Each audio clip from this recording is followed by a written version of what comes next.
Hey everyone. So as we have designed our to-do list application and we have designed this very minimal app, right? So we have input field, we have button, we have the task field, we have all of these things. So now is the time to actually move forward and to implement some functionalities that our to-do list will do, right? So what are these functionalities? You can just write your own task and click on this add button and one task will be added over here for you. And after that, you can use this delete button and this delete button will delete that particular task for you. So we have to see all of these things, right? So let's get started with this. So first thing that we are going to do over here is that you see we have all of these divs over here, right? One parent div, the second parent div. Basically, there are two separate sections. So if you see this particular section is our input field section, this particular section is our task section, right? So basically, if you're writing HTML code, then this is fine, but we are working with React. So React always says that whenever you can sectionize your code, whenever you can make components in your application, you should do that, right? So what I will do is I'll just create two separate components for these two separate fields, right? So over here you can see I have created a directory components, and inside that I have already created two components. So what I will do, they're empty right now, right? They're completely empty. One is input container, one is to do container. So inside my input container, I'll just go to my app.jsx and I'll have all the input container code. So I'll just cut this and I'll paste this over here, but inside a functional component. Okay, so React functional component export. So first I will create a functional component and then I'll paste this HTML code, whatever we have written, right? And then I'll just quickly format this.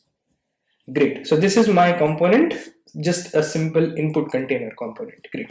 Similarly, I'll just pick this particular section up from my main section and I'll cut this and I'll put this inside to do container. I'll again create React functional component export. And now over here, I can just put this up. Great. And I'll just format this. Let's format this. Great. And now you see, we just see to-do list because we haven't imported our component. So what we need to do is we'll just go to app.jsx and we'll import these two components. I'll just say import input container and then I'll just say import to do container. So we have these two containers imported and then we can just use them over here. So I'll just say input container and I'll just say to do container, right? Like that. So we have these two containers. Quickly, let's format this, and yes, these are our two containers that we have. Now let's look. Now let's have a look at our app. Yes, again, all the components are working. Everything is looking decent. Great. So now is the time that we can move ahead. So now, what is the first objective of your to-do list? You should be able to write your task over here, and you should be able to add this task, and you should be able to create some sections, some components over here one by one, which should show whatever task you have added. That is basically the objective of a to-do list. So let's first start with handling this input field so that we can get out whatever you are writing over here. That will be our first objective. So you already know that how can you handle input elements, right? So I'll strongly recommend you to try this on your own. But yes, I will build this like this. Okay. So what I'm going to do is I'm going to maintain states for this. And what states I'm going to maintain? First, I'm going to maintain a state for my input value. Set input value. That's it. Right? So I'll maintain a state for my input value and set input value. Basically, this is going to be my value and this is going to be the method by which I'm going to manipulate my state. And I'll use my useState hook and I'll just have this as a empty string at first, right? Similar, very basic thing. We have just used our useState hook and we have a input value and we have a set input value method. Now, what we need to do next?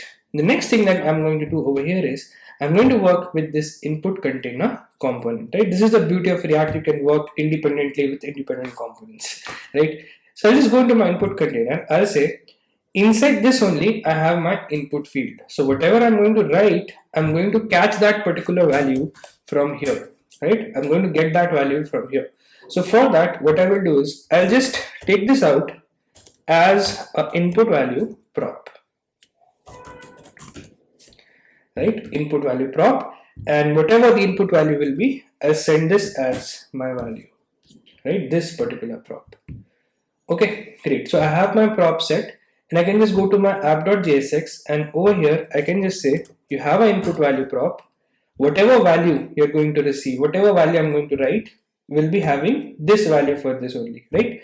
So first what I will do is I'll just go and I'll create a function that will set my input value. So I'll just create this as write to do. Suppose this is the name of my function.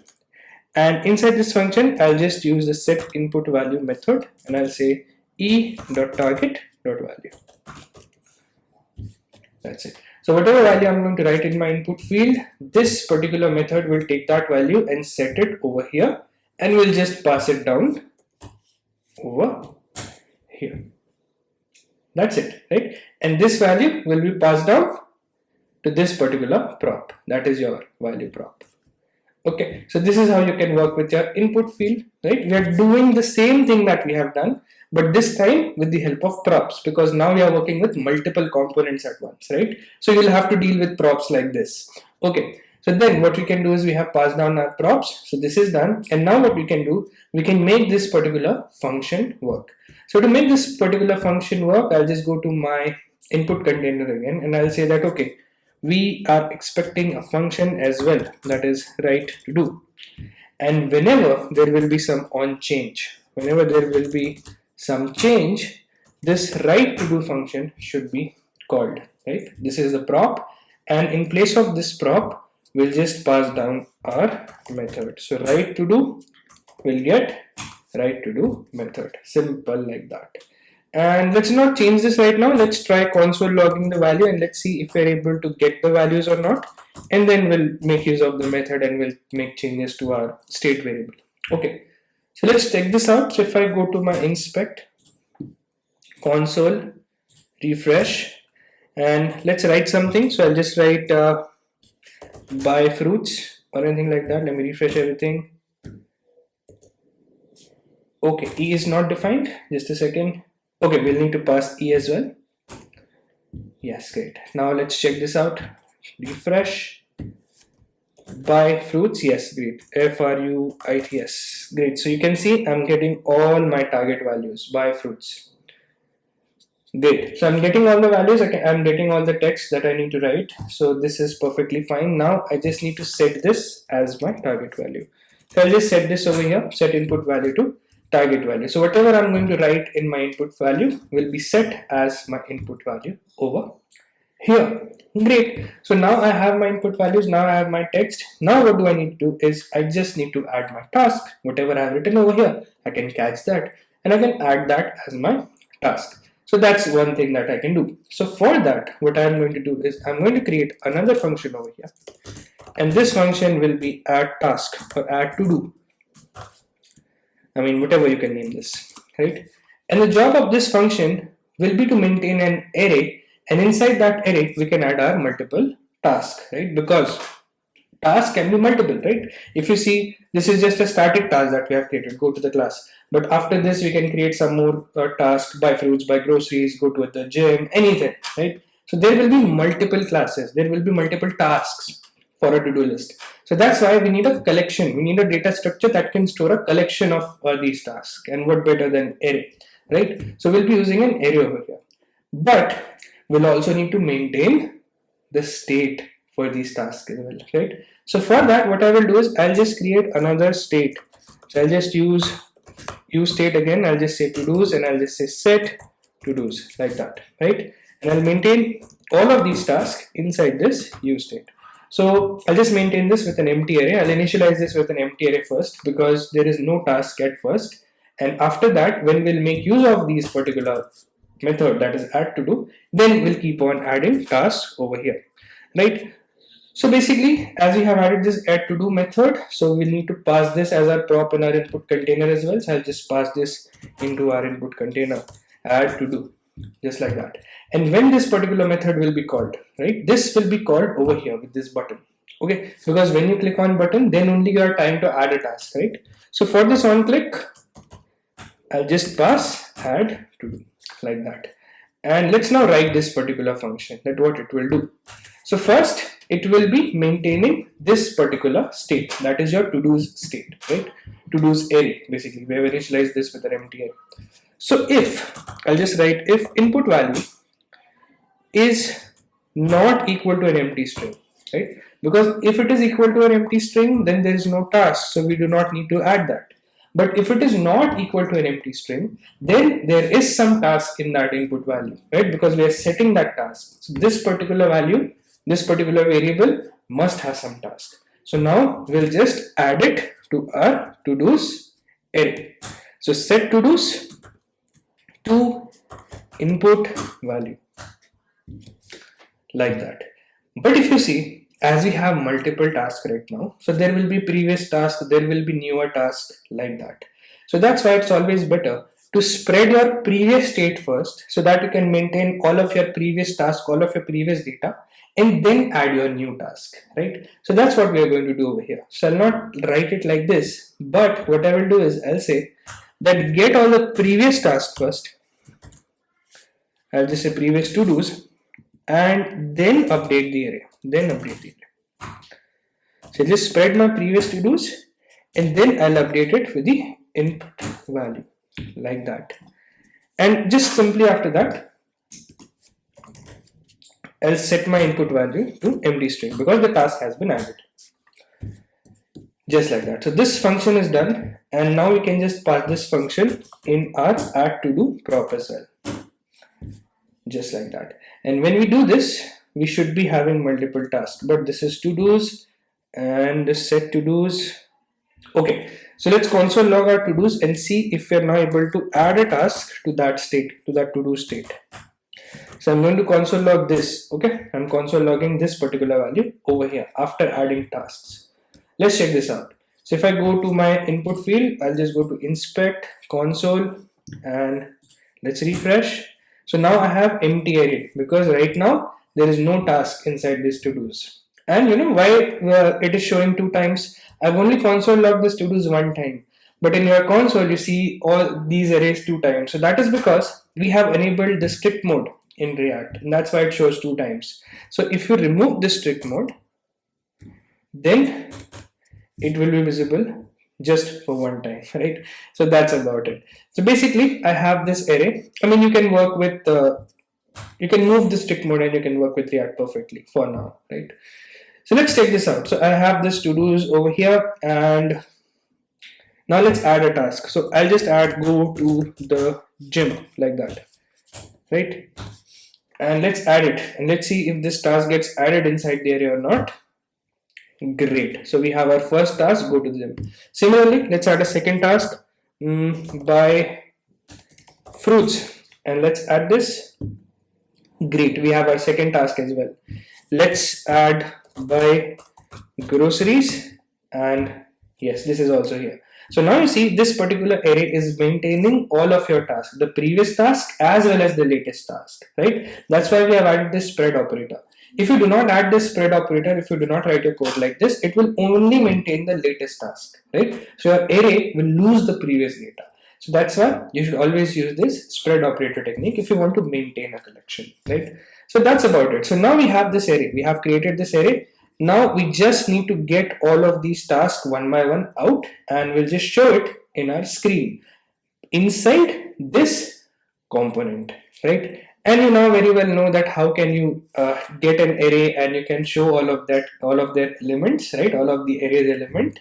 Exactly. We can make use of the map method, right? So, but for that, what I will do is inside my to-do container, right? Inside my to-do container, if you see this particular container, I will just create a separate component altogether, right? Let me just create a separate component for this. So I'll just create a separate component. Let's say todo.jsx, something like that. And I'll just go to my to-do container and I'll pick all the code up from here. I'll cut it and I'll paste this inside this React function component export. Like that. Let me paste it over here.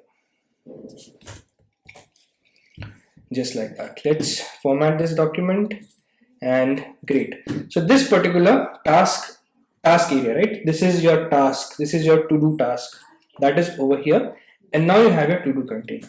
So inside this container, what we can do is we can just get this component and we can pass on our tasks one by one. That we can do, right? So for our to-do container, what I'm going to do is I'm going to get my props as to-dos, right? I'm going to get my props as to-dos, and inside this to-do.jsx, I'll just remove the static task that is there, this particular static task, and for this I'll just get my to-do, and let's remove this static task and replace it with this prop, that is my to-do prop.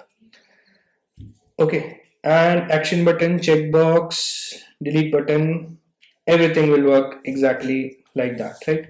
So now I'm replacing it, and inside this to-do container, now I'll just do this thing that I'll need to get all of my to-dos.